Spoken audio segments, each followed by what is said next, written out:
inaalipin, habang ang mga nasa trono'y yaman ang inaangkin.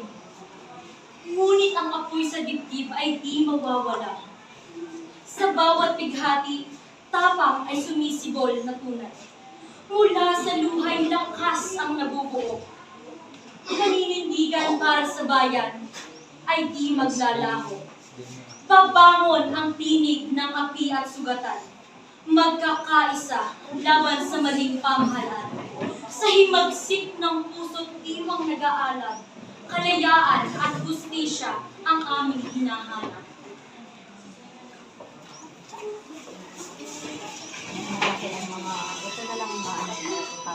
Narito na ang ating matutunghayan ang inihandog na pagtatanghal ng mga pag-aaral mula sa leksyon ng Athena. Ikawalong baita. Si Florante ay bugtong na anak ni na Prinsesa Floresca at Duque Briseo. Ang putihing prinsesa ay anak ng hari ng Cortona at ang mabait na duke ay siyang salamin sa karunungan sa buong Albania. Nang sanggol pa lamang si Florante ay... Ha! Sa buitre! Iyan ang nararapat sa'yo, halimaw! Ano nangyayari at Prinsesa Floresca. ang aking anak? Mabuti na sa mabuti kang kalagayan naming anak. Salamat na lamang at nariyan kami nalipo. Kundi, baka napahamak na ang ating anak. Halika, dalhin natin siya sa kanyang ama. Sa paglipas ng panahon, si Florante ay nasa bastong gulang na upang tumaklas ng kanyang karunungan. Napagtanto ng kanyang ama na si Duque Briseo na siya ay pag-aralin sa Atenas. Ama, narinig po pala kayo at napansin po niyo pagkabalisa. Florante, anak, napag-isip-isip mo na paano lang upang ating tumaglas ng Panginoon. Ikaw, anak, ay papaling namin sa Atenas, ang lungsod ng Panginoon. Ang Atenas ay buntog lumubos siguro, isa na rito siguro at noon siyang magiging gulo. Paano naman po ang aking ina? Di yata mahawali ako sa kanya. Batid ko ang ginugulo. Subalit, kung tayo patlakay ng kalusugan, sa lipa ng ating kilalayo, ay hindi natin matagpuan ng buhay. Iyan ang kailangan kung kayo natin pag-isang lahat. Ang kapangyarang luha ay dapat natin pagsawalang pag-isang. Makalipas ang ilang araw, naghanda si Florante patungo sa Atenas. Mag-iingat ka, aking anak. Sige po, ina. Makakaasa ko kayo. Paalam.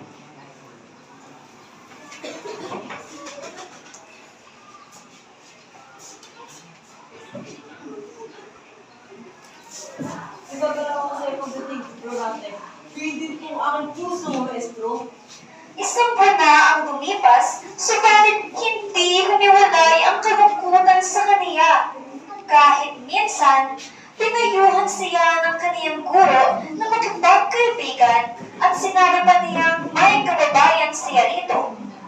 Nagpakilala si Florante sa kaniyang mga kamag-aral at di niya akalain na roon pala niya magkikilala ang magiging pinakamataling niyang kaibigan.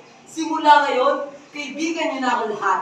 Ako, si Florante. Asahan mo magiging matalik mo kung katulong. Wala yata si Adolfo. Nariyan lamang po at marami raw siyang ginagawa. O Adolfo, siya nga pala si Florante. Adolfo, nakababayan mo sa Albania at anak ni Conde Sereno. Pinagagala kitang makilala. Ako, si Adolfo. Mula noon, ay naging masayang na si Florante. Madali silang nagkapanagayan ng loob ni Menandro. Ilang panahon pa ang lumipas, Minandro, ako'y naliligayahan sapagkat ang ating pagkakaibigan ay nagdadala sa atin ng saya at sigla. Ako may nabihag na maganda mo kalooban, Florante. Minandro, nais kong pag-uwi ko sa amin ay makasama kita. Sakaling ako'y pala rin makarating sa Albania, asahan mo di upang humanap ng katanyagan, kundi upang huwag lang tayo magkahiwalay. At di nagkabula ang kanilang sapantaha. Pagkalipas pa ng ilang taon, ay si Florante pinuno sa paaralan. Ang pangalan niya ay naging bulaklak ng dila ng mga tao. Hindi maaari pagkagaw mo sa aking karangalan. Isa lamang sa amin ni Florante ang dapat namuwi ng bangkay sa Albania. At pagkalipas ng ilang buwan, ang paaralan ay nagtami ng isang araw ng kasiyahan. Ang ating paaralan ay magkakaroon ng isang pagsasadula hango sa buhay ni Reyna Yocasta. Florante, papel at Lopez ang gagampanan mo at buhay naman ni Reyna Yocasta ang gagampanan ni Mirando. Patuloy ang kanilang paghahanda. Lahat ay masaya, maliban kay Adolfo na noon ay Nalalapit ang araw mo, Florante. isang araw bago pa simulan ang pagtatanghal. Si Adolfo ay hindi nalawin ng antok. Laging sumasa isip niya ang maiitim na balak kay Florante. Bukas, magiging ka ng pag-iganti. Bukas! At nang dumating ang pagtatanghal ng dula, ipinakilala ang pangunahing tauhan sa kasaysayan si Florante. Mabuhay si Florante! Mabuhay! Magpakabusog ka na sa puri, Florante. At katapusan mo na! Magsisimula ng ating pagsasadula, kaya lahat ay pumesto na. At sa kalagitnaan ng kanilang pagtatanghal, Magpakatatag ka na, Florante. At katapusan mo na! sa halip na sabihin ang nasa orihinal na ikay kumilalat, kapatid mo ako kay Ibitong Bunga, ang nawika ni Adolfo ay... Ikaw na umagaw ng karangalan ko! Dapat ka mamatay! Ginagawa mo, Adolfo! Mamatay ka! Ano mo yan? Kaidol! Taksil! Ano nangyayari dito? Bakit, Adolfo? Ano hindi ako mapatay na rin kababayan? Saka bali, Adolfo! Kailangan ko wala siya sapagkat siya ang umagaw ng karangalan ko! Siya ang ibang! Lubaw at sakin! Patayin si Adolfo! Patayin na sukaw! At hindi na inabot pa ng inabukasan si Adolfo. Noon din ay pinauwi siya sa Albania. Sa muli nating pagtatagpo, Florante, titiyakin ko ang aking tagumpay! Florante, titiyakin ko! Ang bukong Atenas ay nagdilala sa katampalasan ni Adolfo. Hindi masama na ang isang tao na karoon ng matayong na layunin. Ang masama ay tamuhin ang katuparan na yon sa kapinsalaan ng kapwa kung paano nagkaroon ng isang kain na pumatay sa kanyang kapatid na si Abel. Doon dahil sa inggit, paano nga kaya hindi mo ikakanoon ang isang Adolfo na gahangan na pumatay sa kanyang sariling kababayan? Kahangahangang ginawa ni Mando. Ay sa mga halimbawa ng patagayan. Leonardo, salamat sa iyo.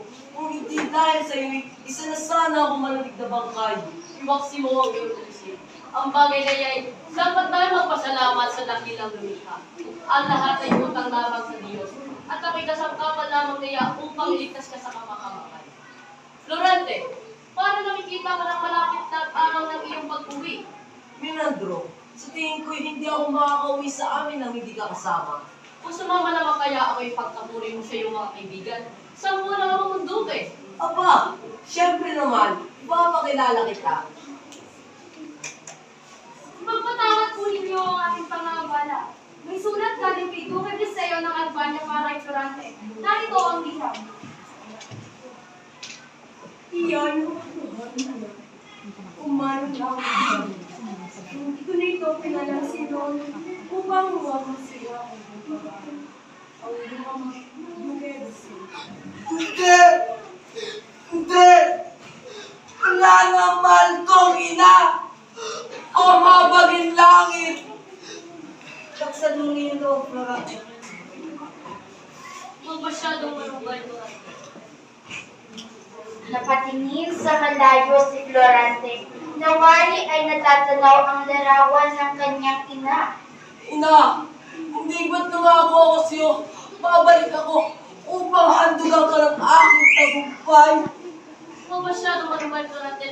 Hindi makakatulong sa iyong katawan na masyadong kalungkutan. Salamat, Minandro, sa ang tunay na kaibigan. Nakaraan pa ang 2 buwan, dumating ang ikalawang liham galing kay Duque Eliseo.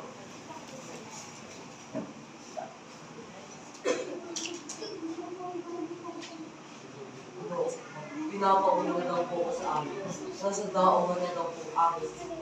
Durante, sa pagbabalik mo sa Albania, ay tandaan mo, mayroon daw isang kalaban, ang higanti niya doon. Ay pagkakaingatan mo. At kung salubungin ka naman ng kanyang ay mag-iingat ka, sapagkat lagi mo inanda ang iyong. Salamat po sa paalala ko. Minandro, hindi ba't sasama ka sa akin? Ang pasya lamang ng aking amahay na dapat nating hingiin. Hindi na hinintay ni Ate Lor na tanungin siya ng dalawa. Noon din ay pumayag si Minandro kay Florante. Ilang saglit pa sa dapungan. At nang sila'y makarating sa kaharian ng Albania ay...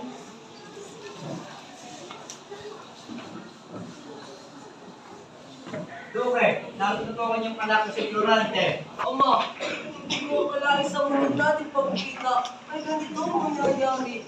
Durante yan. Sinubok tayo. Marahil na ako. Siya nga pala, pinais ako ipakilala. Siya ang kaibigan ko si Mirando. Ang aking kaliitan ay handang maglingkod sa inyo. Nabalitaan mo na. Nagtiwala ko sa iyo. Balang araw, makamulong ko sa iyo.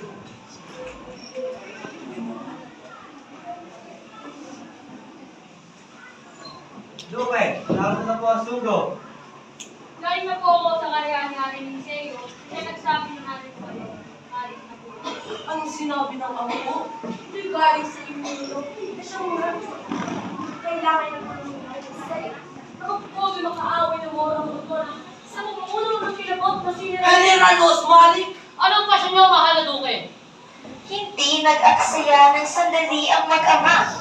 Noon din ay nagsadya sila sa palasyo ni Hari Linceo. At nang magkaharap sila ay... Mabuti at nandito kayo. Nakangailangan ng ating kultura. Pagkakit, sino pinapakasama mo? Ang kiyas na ito ay isang kabuka ng bunying Mireno. Ang aking kapangarap, sabihin sa iyo na siya ang magiging haligi sa tubo at trigo. Siyang bugtungan ng sa akin. Si Florante, nandog sa malong yaka. Ibilang ng sadyot na agad. Hari po, pagputusan mo ba ako? Mabusing pagdating. Mula ngayon na ito ang halalto tiniran ng aking gusto, Florante. Narito po pala kayo, mahal kong anak. Laura, Sa kagustuhan na rin ng hari, ang magandang si Laura ay nakaumpok nila sa pag-uusap na iyong kakaibang damdamin ang nadama ni Florante. Halos litong-lito at tituwid magsalita si Florante at laging sumusulyap sa kagandahan ni Laura. At titingin sa kanya ay gayon din ang nadarama ni Laura. Napakaganda niya ako. O kaya itong nararamdaman ko, pag-ibig na kaya ito. Ay, kisig na binata. Sino kaya siya? Nang matapos ang kanilang pulong, umuwi na sila Florante. Di mapawi ang kanyang kalungkutan dahil malapit na ang digmaan at hindi pa rin siya makatagtapat ng kanyang pag-ibig sa kanyang minamahal na si Laura. Nang minsan hindi sinasadyang magkita ang dalawang nag-iibigan ay... Anong hiwaga ng pagkakataon? Hindi ako makapaniwalang ako'y humihinga pa sa pagkakataon ito. Nalalaman ko ang sanhi ng iyong kalungkutan. Ipinagluluksa mo ang pagpanaw ng iyong ina. Hindi yun ang dahilan ng aking kalungkutan, Laura. Kalungkutan ko'y nagsimula nung ika'y makilala ko. Kung gayon, ikinalulungkot ko ang una nating pagkikita. Hindi mo ako maunawaan, Laura. Ang kalungkutan ko'y sanhi ng aking damdaming minuho sa iyo na hindi ko may pahayag. Subalit, sa pagkakataon ito, ikamamatay ko kung hindi ko may batid sa iyo na ikaw ay aking iniibig, Laura. Laura, iniibig kita. At kung hindi man kalagisan, ay nais kong bago ang magtungo sa larangan, ay bigyan mo ko ng liwanag na isinama ko. Hindi ko nais na lumisan kang malungkot, Florante. Ika'y ligaya mo.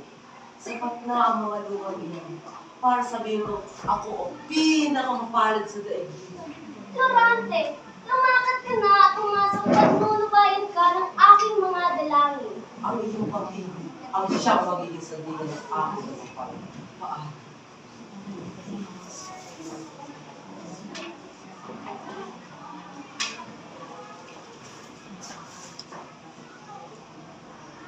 Diyos na mga baging, huwag mo pong itulad na mapahamak si Florante.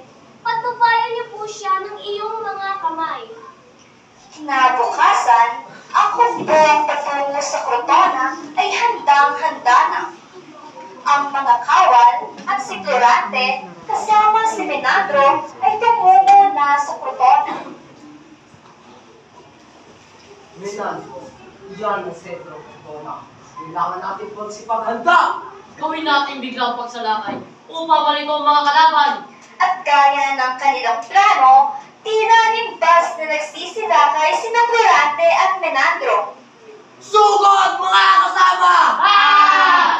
Sa marahas na pagtutuhang nila Florante, ang mga Moro ay nagulo at hindi matutunan ng gagawin. Nakipaglaban ang lahat hanggang sa magtaban sina Florante at Osmanic. Kung akong hinahanap mo, magpakatatag ka na. Mayabang, General. Ikaw pa lang sinasabi, General Osmani. Ano kung masusubukan ng lakas mo? Yun ang wakas mo, buhok! Sayang na, General! Nagsitakas ng iba. Nagtagumpay tayo, Florante. Sa kang kinabot na Ginero Florante. Nagabi mo ang bantong na general ng mga Moro. Nahanga-hangang iintapang, General. Tayo na sa palasyo. Mabuhay! Mabuhay ang tagapagligtas! Iniisip niya ang kanyang namahal na si Laura. Bumalik sila agad sa palasyo ng... Menandro, hindi ba't ako'y namamalit matalaman? Sa mga matawat ng Moro. Nasa itaas ng Albania. Nasabi ng Moro ang Albania. Pinasok nila habang tayo sa Crotona. General, tila may kasama silang babae. Hindi ko gaano maaninag. Diyos ko!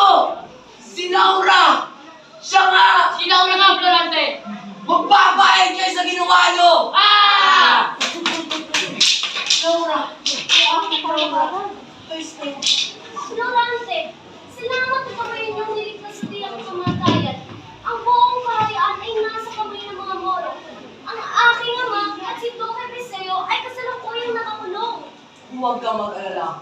Ngayon din ay lulusubin namin ang palasyo. Mga kaibigan, mga kawal, magsipaghanda na tayo. Lulusubin natin ang palasyo at gugupin ang mga Moro. Magsipaghanda na tayo! Walang lakas at katapangan ang nakahadlang sa kanila. Ang mga kaaway ay parang pinagnan ng salot. Sa kabila ang mga bangkay na Moro. At pagkatapos rino'y agad-agad nilang pinasok ang palasyo upang ilabas sa piitan ang hari at ama.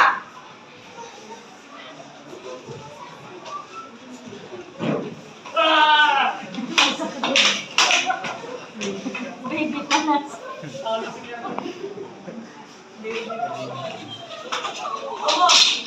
Pare! Nasaktan po ba kayo? Florante at ako, maayos ang kanilang tayo. Mabuti at sinabot mo kami buwan. Hindi ako nagkamaling ilangin ka bilang general ng aking mundo. Ikaw nga ang mandirigwa na sa panaginip ko. Subalit may isang di natutuwa. Si Adolfo at... Talaga sa kanya nung maling ang mahal na hari. Kung meron mang ani na sumisira ng kahoy, akong ani na sisira sa inyong lahat. Ang tagumpay ni Florante na sinagdalihan ng lalong marami at malalaking kamalalunan. 17 kaharian ang bumalang at sumuko sa kanyang katapangan. Ilang buwan pa ang lumipas, muling sinalakay ang Albania. Pumasok ang mga Turko sa pamumuno ni General Miramolis.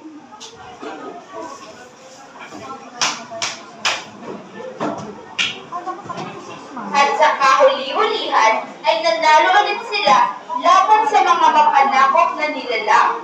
Nasa kaharian ng Etolia sina Florante pagkatapos ng laban nang may dumating na liham galing kay Linceo.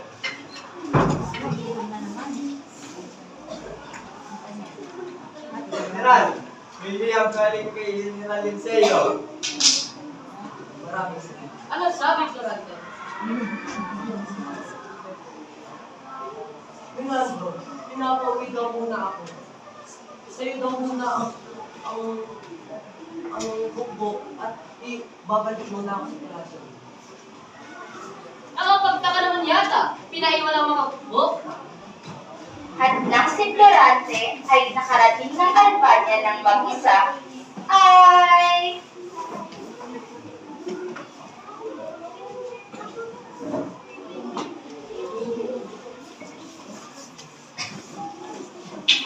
Ano ibig sabihin nito? Hindi niyo ba ako kilala? Mahal namin, General. Ito ang pinautos sa amin ng mahal na hari. At sa laki ng kanyang pagkamangha, ay ikinalok siya sa isang madilim na bilangguan at dito niya nabatid na... Magandang gabi, pinutin na General. Kumusta naman ang iyong kwarto? Maganda ba? Adolfo, bakit nasa reseso? Kota, nasa naman hari. Florante. Kawawa ka naman at nahulog ka sa aking gita. Alam mo, pinugutan ko lang naman ang iyong ama tangangan na hari dahil hindi sila nararapat na mamuno. Mga walang utang! Pakawalan mo ako dito, Adolfo! Buhaw na, Adolfo! Pagbabayaran ko ito ng malaki. Ngunit, hindi ko talagang gusto maisip kung paano naging hari ang isang katulad mo. Duwag! Pagkalipas ng 18 araw, ay inilabas siya sa piitan at...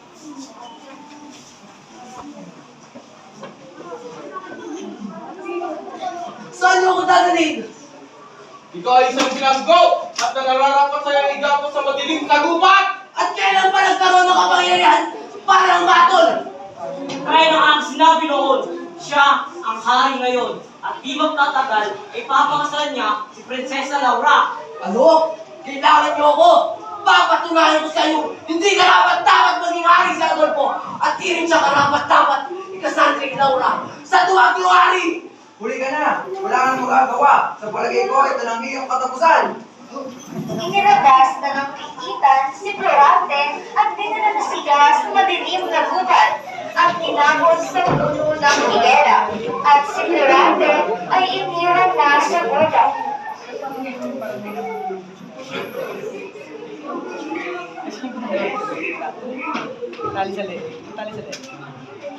Nakita sa leeg si Florante. Ang uri ng Diyos ko! Ang uri ng parusa ito! Parang nakikiramay ang kapaligiran sa kanya.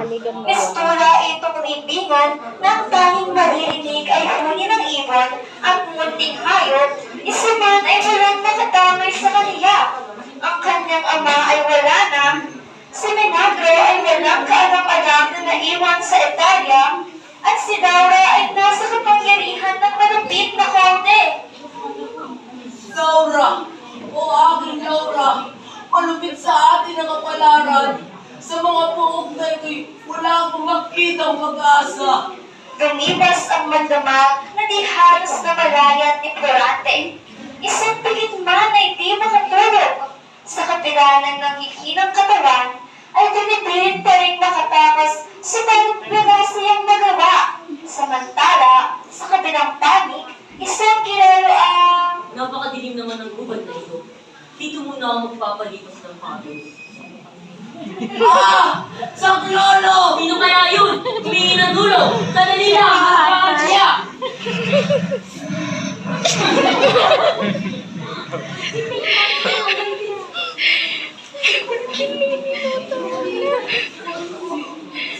Sino ka? Ang kasunod ako nagsisimula ng isang muro. Huwag kang matakot. Ligtas ka na sa pangalan. Bumuhos ako muli nakaaway ng mga. Subalit, naulit ako na may pinsukat ng tao. Maraming salamat sa pagligtas mo sa akin. Walang ano man yun. Mapanganib ang buhok na ito. Umanat ka na ligtas ng buhok. Kaibigan. May natira pa akong pagkain. Ito, kumain ka. Alam kong gutom na gutom ka na. Uy, nakahopya.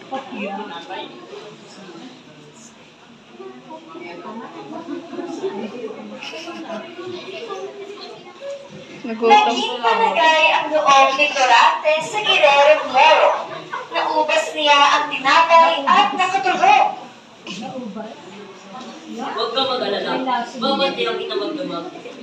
Sa pangambang baka masira ng mabangis na hayop, pinantayan ng Moro si Florante hanggang ito'y magising. Hindi ka natulog. Buti mo, hindi ko alam kung paano ko makakagano sa'yo. Kaibigan, maano bang sabihin sa akin kung bakit ka ganun, ha? Kaibigan, ang pangalan ko Florante at nakinig ka sa isasalaysay ko mula sa kabuntusan.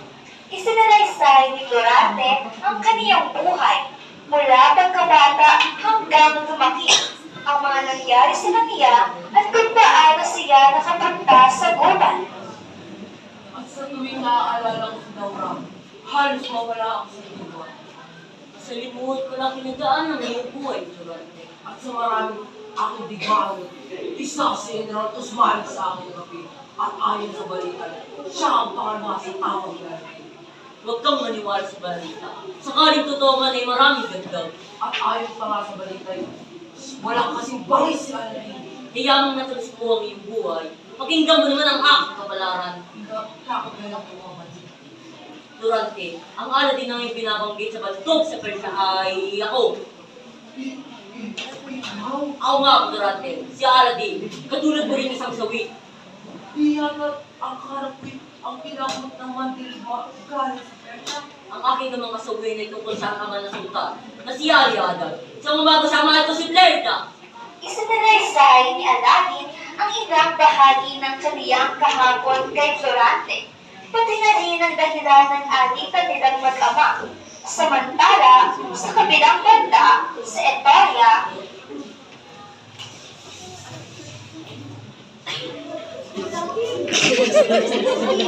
Na-starstruck.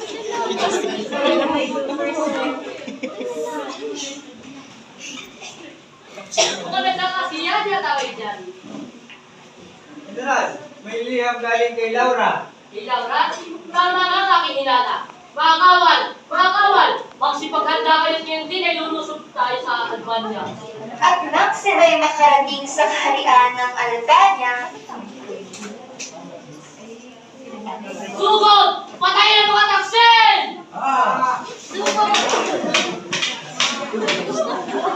habang nagkakagulo ang mga tao sa Albania, itinakas ni Adolfo si Laura. Magiging akin ka ngayon. Bintiwan mo ako, halimaw! Bintiwan mo siya, nilalang! Isa kang halimaw! Ito ang nababagay sa'yo! Ha!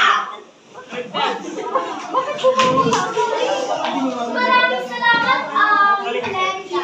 Maraming salamat, Glenda. Kung hindi dahil sa'yo, inituloy na ni Adolfo ang sumani ang balak. Siya nga pala. Ako, si Laura. Nagpalagayang loob ang dalawang dalaga at sanhi na rin ang pamilya.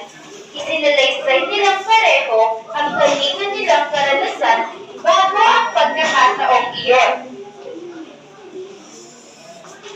At ang gabing yun, ilisan ko ang madilim ng gabi. Teka, hindi namin naririnig ako. Oo nga, tara, at ating pakinggan. Subat, sadyang hindi ko matanggap ang pag-ibig ng sultan. Ninais ko pang magpakamatay, ngunit paano si Aladdin? Hanggang sa may sipag mo ang tumakas. Nilandas ko ang kaparangan at kabundukan. Hanggang marating ko ang kagubatan at isa ka rin palang sawing malayo sa iyong tunay na minamahal. Teka, hindi yata si Laura ang aming naririnig. At isama niya ang mutya ko si Blerda. Laura! Laura! O aming Laura! Florante, aking giliw, ikaw nga! Blerda! Aladdin! Walang pasidlan ang galak ng apat sa kanilang muling pagtatagpo at ang madawat na gubat na iyon ay naging paraiso. Oh, Florante, simula nung lumisan ka ay nagkaroon na ng gulo sa Albania. Gulo! Anong gulo ang nangyari, mahal kong Laura? Sa gitna ng pananabik sa muli nilang pagkikita, ikinuwento ni Laura ang mga nangyari sa Albania habang si Florante ay nakikipatigma sa Etolia. Ang hindi nakaligtas sa matalas na pandinig ni Aladdin Teka, hindi na mga tulog na kabayo yun. Oo nga! Dali! Magsimagpupli tayo! at mula sa kanilang pinagpupuglian ay ito ang kanilang nakita. Teka, sila namumukha pa nung una. Si Mirando! Florante! O kaibigan Florante, ang anak ko hindi na tayo magkikita pa muli. Mirando! Salamat at dumating ka! Pagkaalis mo rin, may isang liham ang aking tinanggap mula kay Laura. At doon ko na magtanto ang bitag na nilaan sa iyo ni Adolfo. At hindi ako nag-aksaya ng oras. Tinipo ko ang dating usbo. At doon din ay sinalakay namin ng Albania. Hindi kami nabigo. Naipagsak namin ang kabig ni Adolfo. Hinahanap ko na kayo, pati na rin si Adolfo. Ngunit hindi ko na kayo matagpuan. Kasalukuyan ang kami tinatakas sa palasyo. Nakitakas sa bottan ni Adolfo sa gubat. Dito ako nakita ni Clerida na siyang nagligtas sa akin. Dahil ganda ng pagkakataon ngayon, wala nang liligaling sa bayan ng Albania. Florante.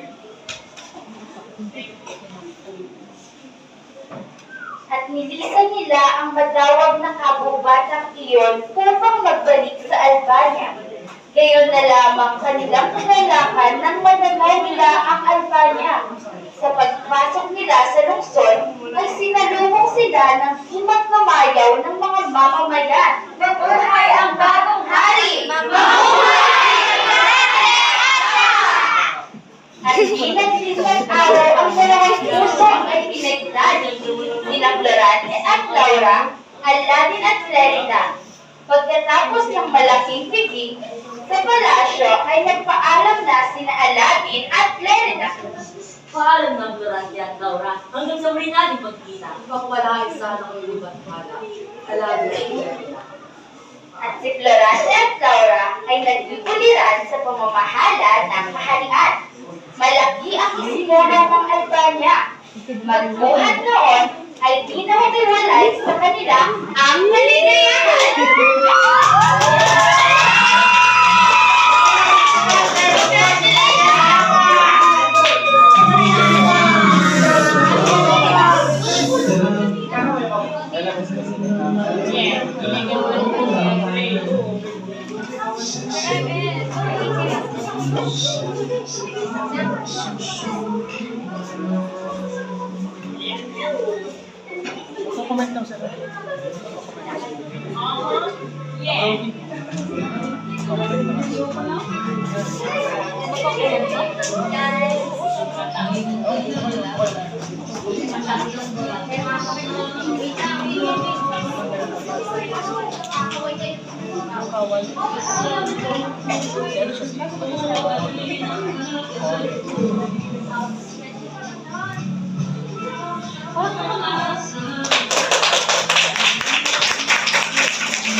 Ay, naiwan.